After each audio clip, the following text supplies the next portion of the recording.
máme tady Petra Pavla. Pavel na pěti u Českého rozhlasu v Praze vyzval k obraně nezávislých médií. Než to pustím, tak k tomu musím něco říct, hele. Petr Pavel byl komunista. Před pár minutama jsme se to slyšeli, podporoval invazi v 68. do České republiky, školil se na rozvědčíka, školil se na invazi do západních zemí současného NATO. No a po 89. změnil plášť, stal se z něj obrovský demokrat a začal bojovat proti komunismu. To, že Petr Pavel je křivej jak násada od lopaty, je jedna věc. Každý jsme nějaký, on je křivej, mu se prostě nedá věřit a on lže, což mimochodem několikrát i dokázal v přímém přenosu. Co já třeba ale nedokážu pochopit, jak je možný, že třeba lidi, kteří byli za komunismu perzekuovaní, kteří komunismem trpěli, jsou ochotní a schopní si od Petra Pavla vzít třeba nějaké vyznamenání nebo nechat se jakkoliv Petrem Pavlem ocenit na Pražském hradě. Omlouvám se, ale moje mentální kapacita nedosahuje takové škály, abych tomuto někdy v životě porozuměl. Protože pokud mě někdo značnou část mého života způsoboval utrpení, mé rodině to stejný, tak já si přece od zástupce tohoto režimu nemůžu vzít vůbec nic. A kdyby se někdy náhodou stalo, že bych takového člověka osobně potkal, tak budu mít co dělat, abych mu regulérně neplivl do ksichtu. A my tady máme lidi, kteří bojovali proti komunismu, trpěli komunismem a teďka jsou schopni si od Petra Pavla převzít medailu, potřást si s ním rukou a ještě pohodit pár vřelých teplých slov a usmát se na něj. Jo, mně to přijde úplně zvrhlý tady tohle. Tak a tady by měl být jeho projev někde. Teď už míříme na pietní akt k 58. Jirka, Turek na hrad, Pavel na Samotku. výročí invaze vojsk Varšavské smlouvy do tehdejšího Československa. Najdeme si někde přímo ten projev. Milí hosté, kolegové, dámy a pánové, dovolte mi, abych vás uvítal tady před historickou budovou Českého rozhlasu, kde jsme se sešli. Tady to bude, ne?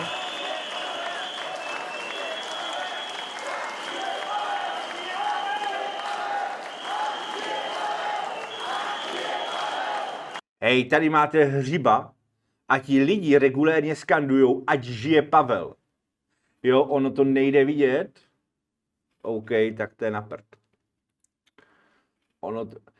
Nemám rád, když to mají blokovaný, tak já vám to najdu někde na YouTube, ten projev aspoň. Tak, Petr Pavel. Tak.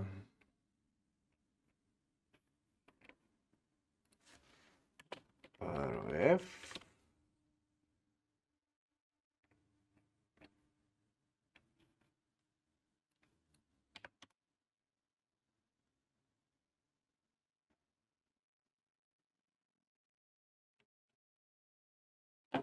To je smutné.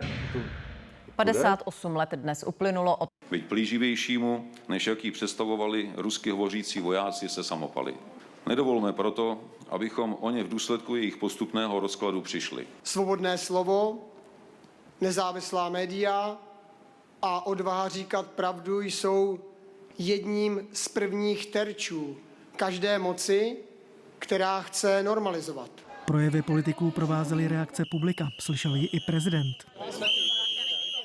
Křik a skandování pak přehlušovali představitelé vládní koalice. Šéf sněmovny připomněl oběti v pádu vojsk. Před budovou rozhlasu tehdy umírali lidé, kteří nepřišli bojovat se zbraní v ruce. Přišli bránit pravdu, svobodu slova a právo národa rozhodovat o své budoucnosti. Prostranství před rozhlasem, které se stalo symbolem odporu československé veřejnosti proti invazi, je tradičním místem připomínek. Ty se ale tradičně konaly taky jinde v republice. Ráno bohoslužba v kostele a dopoledne pak Tak, já jsem tady našel nějaký video k tomu. Tak, krátký.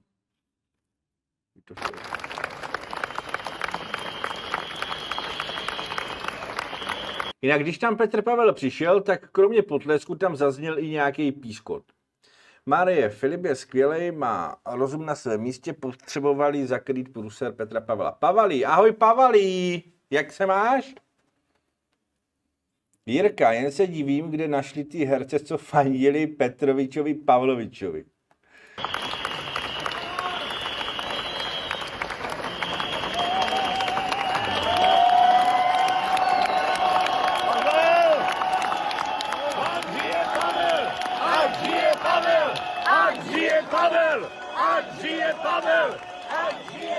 Oni na výročí... A tam jsou dveře.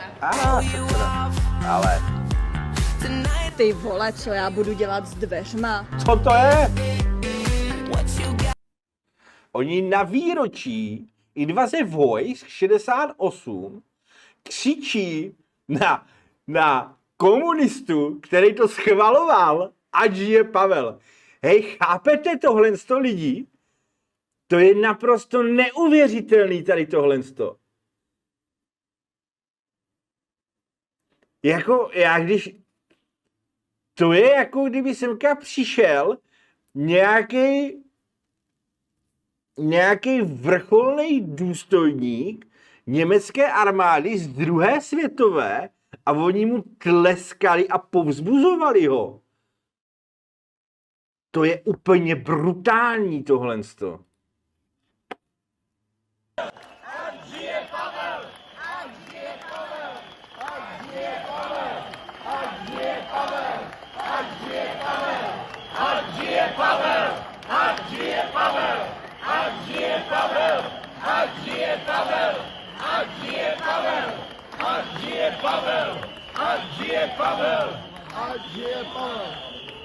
Neuvěřitelný, ty vole. Vážení ústavní činitelé, vážení hosté, dámy a pánové. Každý rok si 21. srpna připomínáme události roku 1968 před budovou Českého, tehdy Československého rozhlasu, abychom pustili památku těch, kteří během nich přišli o život. Hej, to je jako sorry, ale normálně se mě z toho dělá fyzicky špatně, když tady tohle to vidím, ty vole. Hej, ono to nejde pustit celý, protože to mají chráněný, no, takže že celý to nepustím, ale našel jsem si tady na stránkách Pražského hradu projev. Vážení ústavní činitelé, vážení hosté, dámy a pánové, každý rok si 21. srpna připomínáme události roku 68 před budovou Českého, tehdy Československého rozhlasu, abychom uctili památku těch, kteří během nich přišli o život. A ty si vítal ty, který je připravili o život, kámo, uvědomuje si to, ty vole? I když od invaze vojsk Varšavské smlouvy do naší zemi uběhlo už 58 let, trauma ze zrady a také ponížení ze strany našich tehdejších spojenců je v naší společnosti stále hluboce zakořeněné. Jejich tanky tehdy rozbily naděje na uvolnění poměrů a na svobodu si naše země musela počkat dalších 20 let. V důsledku tohoto traumatu bychom ale jako národ mohli a měli být vnímavější a citlivější k agresivním a rozpínavým tendencím dnešního Ruska a snad i odolnější vůči jeho propagandě. Bohužel se stále najde mnoho lidí, kteří pro Vladimíra Putina a ruský režim hledají pochopení a ospravedlnění za jeho akce. Tito lidé jsou obvykle obětí manipulace, které podobně jako v případě událostí 21. srpna překrucují realitu. Redaktoři Československého rozhlasu do poslední možné chvíle vysílali pravdu. A asi nejlepším způsobem, jak ustit jejich práci a odvahu, je to, že ji teď pravdivě pojmenujeme českou realitu. Česká realita je, dámy a pánové, taková, že komunista, který se cvičil na to, aby byl vysazený v týlu nepřítele, pochopte na to, teďka káže o tom, ty vole, hej, tak to je síla. Invaze do Československa v roce 68 má mnoho společného s invazí na Ukrajinu před více než 4 lety. Dobře, hele, Péťo, pokud jsi schvaloval invazí do Československa a má to mnoho společného. Můžeme to brát tak, že schvaluješ i invazi Ruska na Ukrajinu? Obě společnosti se nacházely v období naděje a svobodný rozvoj, ale obě se chtěli vyvázat z přílišného vlivu Sovětského svazu, respektive Ruska. V obou případech Moskva porušila mezinárodní právo, aby si silou vynutila sféru svého vlivu. Obě invaze prováděla lživá rétorika, obě byly původně plánované jako bleskové operace. Hej, lidi, co si o tom ty myslíte? Na Ukrajině ale Rusko narazilo na nečekaně silný odpor statečných občanů a zatímco ve zlomeném Československu Sovětský svaz svých cílů dočasně dosáhl, na Ukrajině k ním Rusko dnes není o nic blíže než v únoru 2022, a to i díky vytrvalé solidaritě západních spojenců. To vše bohužel za cenu stovek tisíc obětí na lidských životech. Zatímco ve zlomeném Československu Sovětský svaz svých cílů dočasně dosáhl. Díky lidem, jako seš ty a tvoje rodina, Petře Pavle. Díky takovým šmejdům toho dosáhli. Ukrajina už 5. rokem brání nejenom svoji svobodu, ale nepřímo i svobodu a bezpečnost Evropy. Je v našem zájmu stát po jejím boku tak dlouho, jak bude třeba, nejen kvůli její svobodě, ale hlavně pro naši bezpečnost a svobodnou budoucnost. Na tomto místě chci zmínit ještě jednu paralelu.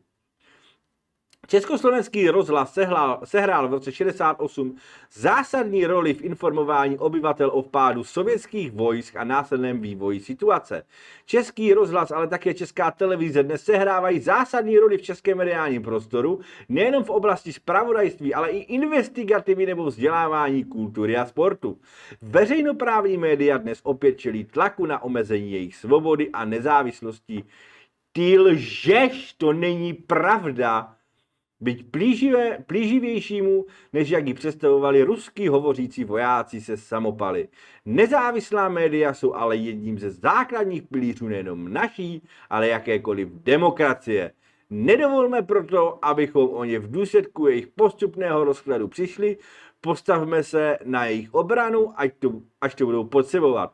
A kdybych měl parafrázovat než již jednou zmíněný slogan, který nakonec vidíme i na pamětní desce vlevo ode mě, jsou s námi, buďme s nimi. Děkuji za pozornost. Petr Pavel, prezident republiky.